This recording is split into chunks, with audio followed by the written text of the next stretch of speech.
Greetings, dearly beloved, and welcome to another edition of Musings from a Tarot Reader. A little word vomit, a little brain candy, a little blog post discussing the mysteries. If you're new to this channel, thank you so much for joining us today. My name is Trey. This channel is Experiential Energy Anatomy, and today's blog offering to the introverse will be a continuation of the How to Level Up Your Tarot Game trilogy, in which we discuss how to ultimately unite discernment with the intuition when applying information from a general online tarot reading to your story, dear viewer, to your conscious reality. Now, I am just one tarot reader, one astrologer, one human on the Great Fool's journey back home to Source. These are just my personal thoughts, opinions, and perceptions. I'm not claiming 100% knowing, for we are discussing the mysteries. And this is just, again, some brain candy for the collective to reflect upon. And I highly recommend, before tuning into today's blog post, to check out the first two editions of How to Level Up Your Tarot Game. The first blog post is titled Who's Casting Black Magic? How to Recognize Red Flags in a Tarot Reading. And the second blog post was titled How to Level Up Your Tarot Game. Links in the description box below. So what I want to discuss with y'all today was the concept of resonance and what resonance is, and maybe what resonance isn't. And I, like so many tarot readers in my general readings that I offer to the introverse, like to throw out the catchphrase, take what resonates and leave the rest, in relation to the messages that are popping out. I.e., in a general reading, not every message is going to resonate or stick with you, and therefore take what resonates and leave the rest is implying to take what information is relevant to your story. And this has given rise to claiming culture, and I feel it requires us to clarify a little bit as a collective tarot community the depths of this metaphysical concept of resonance. Because so many people, I think, associate resonance with the intuition.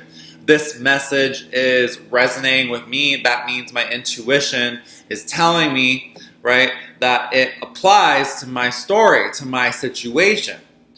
But we could talk for hours about resonance in the context of brain, heart, and gut coherence, about when all those three nervous systems are in balance and equilibrium. Because first things first, I feel is so important. If we are going to correlate resonance with intuition, so many people are not in equilibrium, so many people are not in balance, and so many people's intuition, unfortunately, is clouded. And therefore, when it comes to applying intuitive information from another channel, another source that is not yourself, right, we must always ask the question, okay, in what state is the channel, right?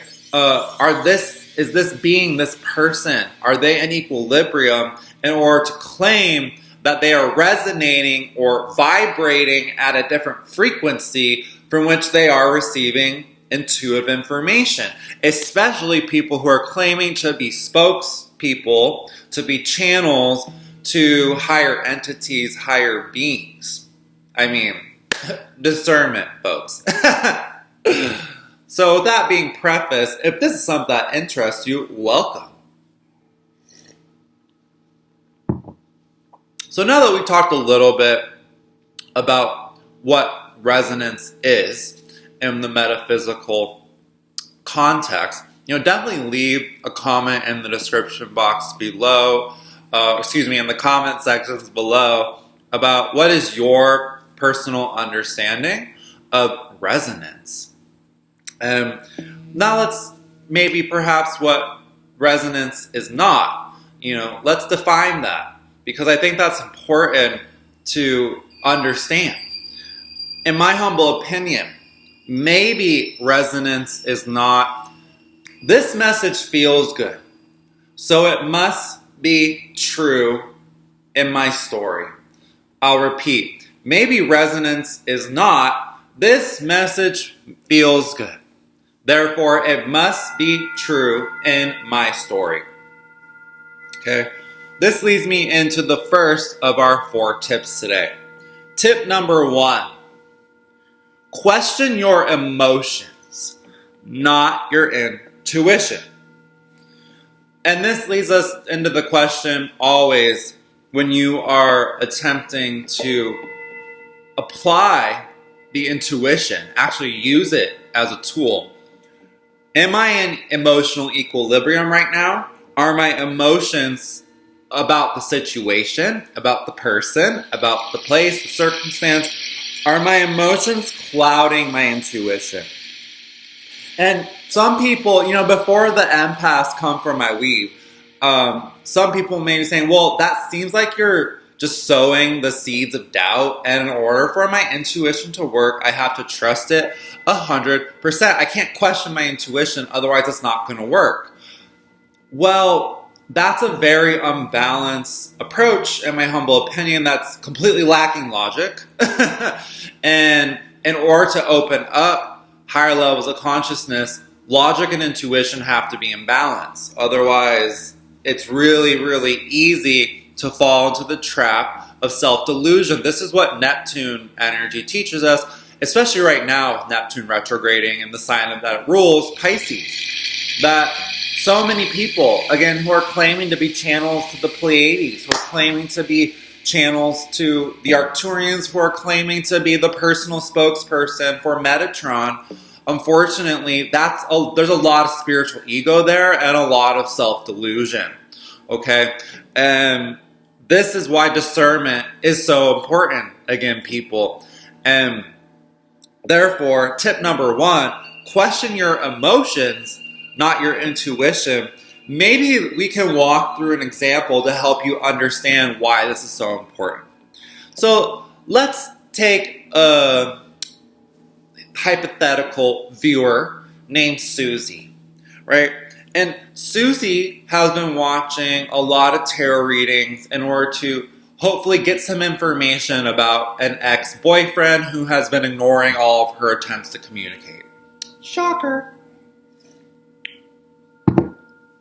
And in a lot of tarot readings that Susie has been watching, she's been repeatedly hearing the message, your person is coming back to you, which makes Susie feel really good, right?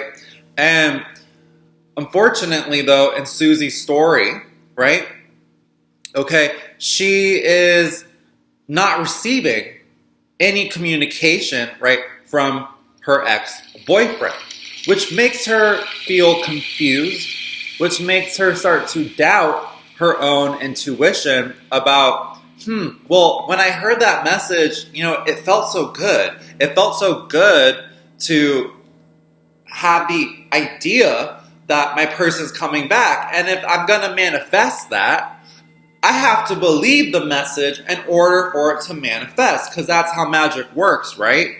Well, unfortunately, dear viewer, no, that's not how magic works in what we call reality.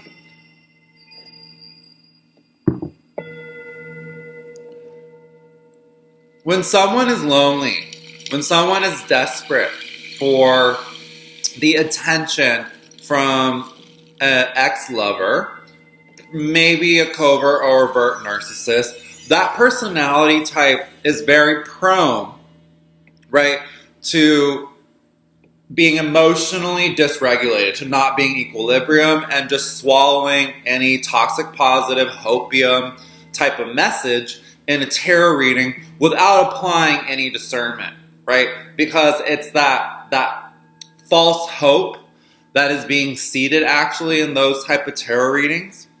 And obviously, it feels really good to be told that nice things are going to happen that you want to happen, like your ex coming back to you. But this leads us into another hypothetical situation. Let's say the ex does text Susie back, right? This covert or overt narcissist, right? Messages them, a deep apology. I'm so sorry. I miss you. I love you. Please forgive me. I'm not worthy of you. Please forgive me. Please let me see you. I want to see you so much, right? Susie feels really good. It makes Susie feel very, very, very good. There's a lot of serotonin being released when Susie receives that text message. Okay? Mere words on a screen have triggered all these good emotions within Susie. Okay? And that leads Susie then to ponder the possibility of, well, maybe I should let this person back into my life. Maybe they really have changed. Maybe this time it will be different. Maybe this time I can trust them. Maybe this time, right, they won't cheat. Maybe this time they'll tell me the truth about how they feel, right? All that has been triggered, again, by a simple text message, right? And again, it may make you feel really good to receive those type of Hoover communications, right? To receive those type of emotionally manipulative messages.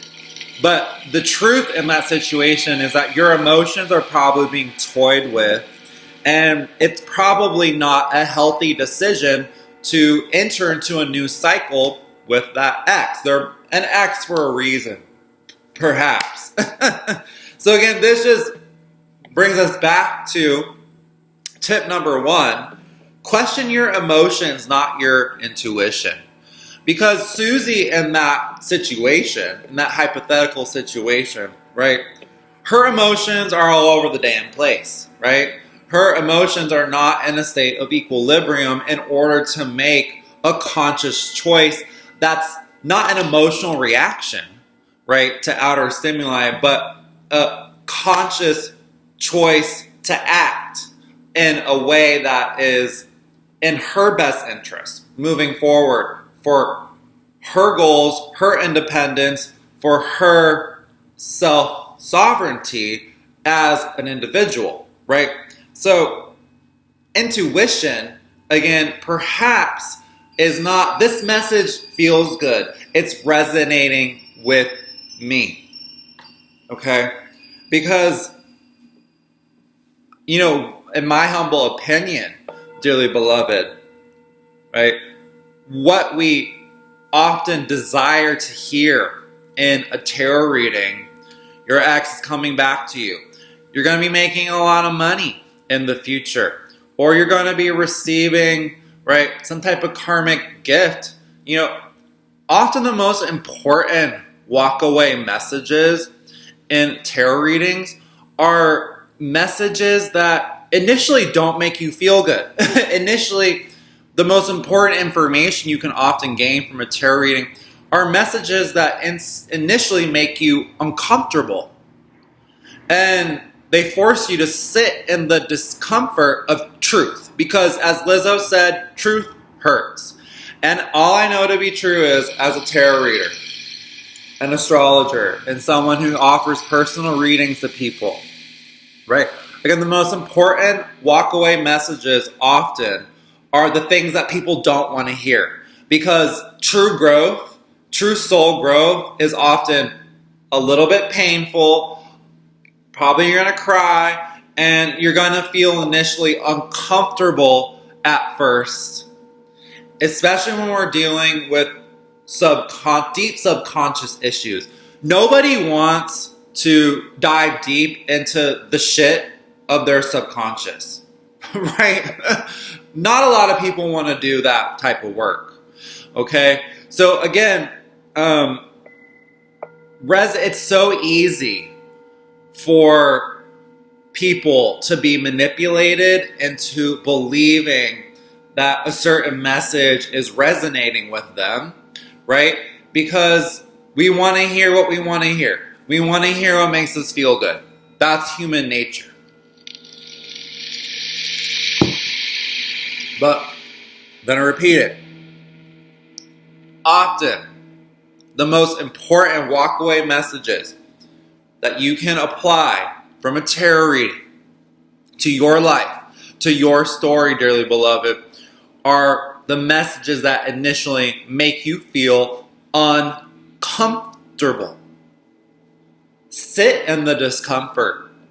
Sit in the pain of realizing that the ex you desire so much to return to you probably never loved you, probably again was a covert or overt narcissist, and probably was draining you of all your energy and your life force. Sit in that uncomfortable truth, because that is what's going to give you the strength to let go, let God, and move forward in your story, understanding, wow, thank you for the lesson, because the reason I attracted a person like that was to hopefully teach me actually about how the intuition actually works.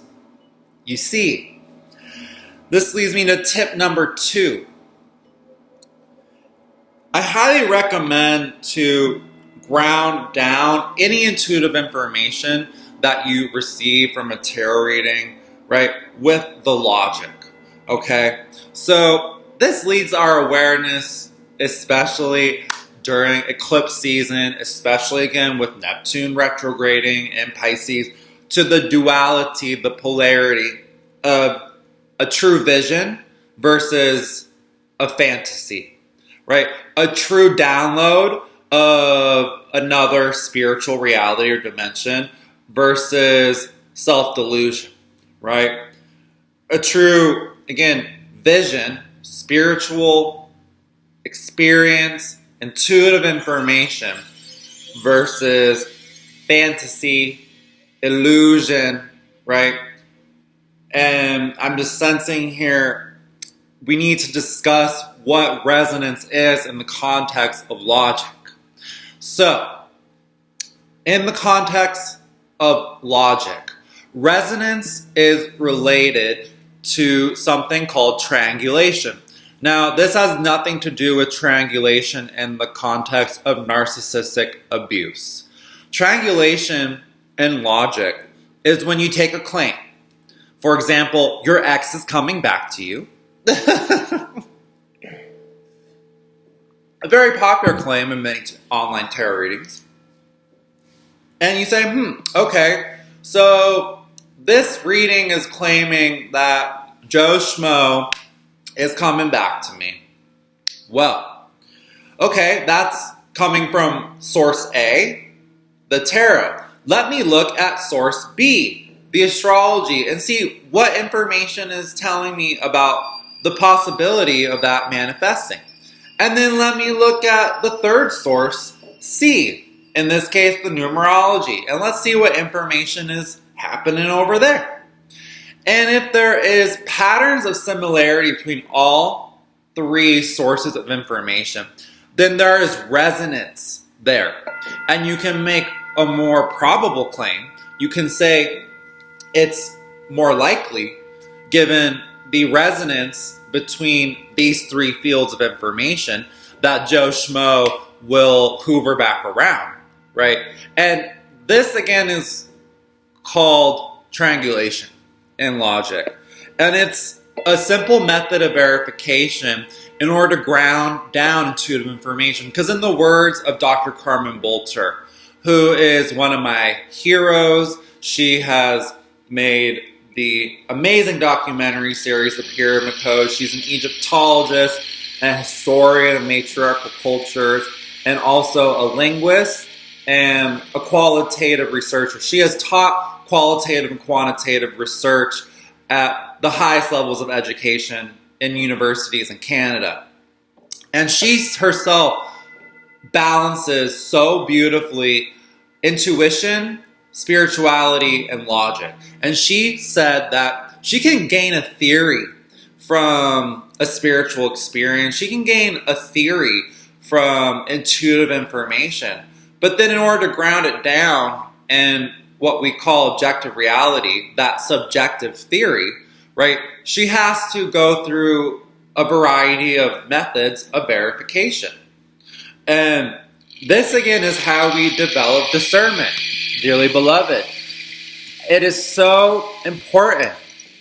Again, when you are watching tarot readings, right, to be asking these questions. Okay, is this tarot reader using any information from the astrology, from numerology, to ground down the messages? Especially, as I said in the Who's Casting Black Magic vlog, definitely check it out. If any reader is giving a reading for a particular sign and has no knowledge of the astrological transits affecting that zodiac archetype during the time frame of their query, then how can you expect that information to be accurate? How can you expect that information to be verifiable? How can you then say, this resonates with me, it must be true because I'm a Leo and they're telling me everything I want to hear in this Leo general reading? Again, without giving you any information about the transits, okay, of the ruling body of Leo, the sun, okay, without any astrological information, right? This, people, is how we develop discernment. Because tip number 2, again, I highly recommend to ground down intuitive information with logic. Some people may be saying, well, that's way too much work for me. That's way too deep for me. I just want to be told the messages. I don't really care about the cards. I just want to be told what their interpretation is. Well, dear viewer, if that is the case for you, right, then it's really easy for you to be duped. So don't be upset if those predictions don't manifest in your story. Don't be upset with the reader because you don't have discernment.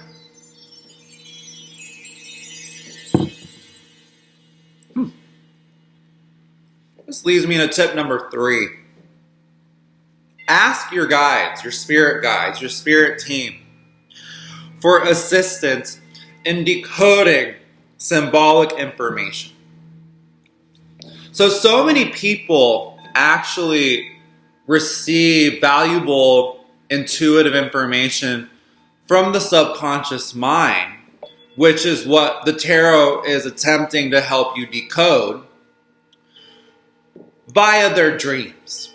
Okay, this is the access point for the average human. Okay, and so many people, obviously, when it comes to decoding dreams, they approach it from a space of attempting to immediately understand the symbolism. And then they'll look up online, well, what does this symbolize? What does a red dog foaming at the mouth symbolize in my dream? And then they get a perspective from another person, a subjective perspective, right? Versus tuning into their own subjective understanding of the information. And this is when it's, again, so important, I feel, if you're feeling doubt, if you're feeling confused about information you've been receiving in your dreams, maybe you're having a lot of nightmares, right? Ask your guides. Just sit down, meditate, and say out loud when you're in a safe space, Spirit guide, spirit team, I am open to receiving further information in order to decode my dreams, in order to understand my dreams. And you may be surprised if you start to receive more tidbits that help you connect the dots, okay? This is how the intuition actually works, in my humble opinion. Dreams are so important. Dream logging is so important if you're attempting, again, to level up your tarot game and understand that that there's so much information, right, that the tarot is attempting to draw your conscious awareness to in relation to subconscious energies that we are perceiving by our dreams and the dream density. Okay? So again, tip number 3, ask your guides for assistance,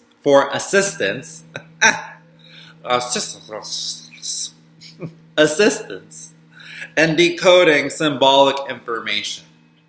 Okay? Because I always say this in the beginning of every single one of my tarot readings. The physical tarot cards themselves represent archetypal or subconscious energies. Okay? And when you have that level of awareness and approach the tarot cards with that reverence, with that respect, okay, this is how you start to decode a little bit of the mysteries. Because the tarot talks to us about the deepest mysteries of the human experience. And again, so many people are in this space where they're like, I had the trippiest dream last night. That was wild. Whatever. And then what do? They go to work. They go back into the hamster wheel and they forget it. They forget all that valuable information that was given to them in their dreams. And and then they just, again, rather than attempt to understand it from their own subjective perspective, if they even care a little bit, they'll just research it online to find out someone else's subjective understanding of a dream. A dream is purely subjective. It's purely subjective. A dream. So how can you expect someone else to help you understand it? Maybe you can just feel into it initially. The emotion maybe in a dream that you feel is perhaps more important than the symbol itself.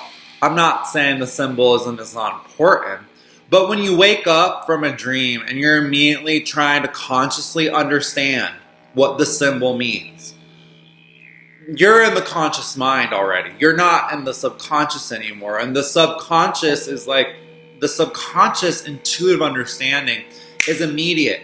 It's bypassing the filter of the conscious mind. And therefore, it's like a first impression. It's like a feeling. So when you wake up from a dream, I always tune into, okay, well, how is that making me feel? And attempt to feel my way through the symbolism, through the dream, in order to reach deeper understanding. And again, whatever I don't understand, I then ask my guides to send me further information in order to somehow help me connect the dots. So this moves us now, as we're 28 minutes deep, into our final tip. Tip number 4. Trust that the inner knowing, claircognizance, already knows. And when you receive a message that resonates in your story, hopefully that message is just confirmation of what you already know. Okay? So this last and final tip for me is if someone were to ask me to personally define what is resonance in the context of a tarot reading, to me, resonance, again, is a message is resonating when it's confirming something that you already know. And this may be, again, a harsh truth, or this may be something that you were not wanting to know, not wanting to believe to be true, but deep down, the claircognizance, it already knows. One of the clairs that I feel is the most disregarded, because ignorance truly is bliss. Like, it truly is bliss to be ignorant of harsh truths. Okay? And that's why so many people don't develop claircognizance. But every single human has the ability to tune into the inner knowing. And we liken this to the Akashic records, right? That's a phrase that's thrown around a lot in the New Age community. And that claircognizance is tuning in to the frequency or the vibration in which all possible events in human timelines have already happened or already exist. And therefore, you already know how the script, let's say, is going to play out within any situation, with any person, place, or circumstance. So, again, tip number 4, trust that the inner knowing already knows. And some people may be saying, well, doesn't the inner knowing, claircognizance, make you feel good? So aren't you contradicting what you defined resonance to maybe not be? No. Because again, to me, that inner knowing is like that sinking feeling in your stomach. That kind of makes you a little bit nauseous. Cannot pronounce English today. No lo sé. ¿Qué está pasando? No lo sé.